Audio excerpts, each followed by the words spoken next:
Here's a question that was asked about goals. A parent asked, why is my child making a year's worth of progress every year and the school thinks that's okay? So for your information, there is a document that the government put out. It was the Office for Special Education and Rehabilitative Services, and they put out a guidance on FATE document in 2015. This document specifically talks about the expectation for meaningful progress. And one of the issues, of course, is it doesn't make sense. If your child's a year older and they've only made a year's worth of progress, then essentially they are not closing the deficit gap. So let's say you, for example, you have a child that is a fifth grader with second grade math skills, and the goal is for them to make a year's worth of math progress.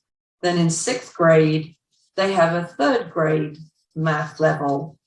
So in this guidance document, it talks about the need to get children with disabilities to the level that all the gen ed children are expected to be at.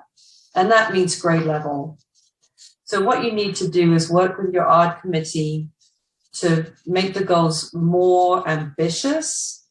And if you have a child that's very bright, possibly they could make 2 years worth of progress or more in 1 year with intensive instruction.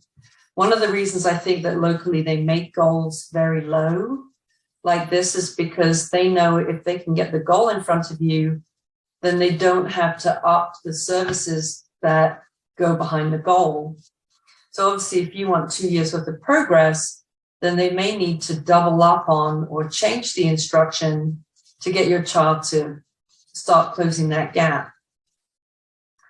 So that simply is something to look out for. And what I always tell parents is when you go into that ARD meeting and you're looking at the present levels of performance, make sure that there's been a review of if your child met a goal, if they met a goal early, or they're not on track to master a goal, that there's an analysis of why that is happening.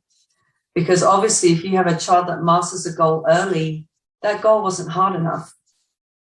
And your child may have been spinning their wheels for a few months. So those are some things to take to your school team.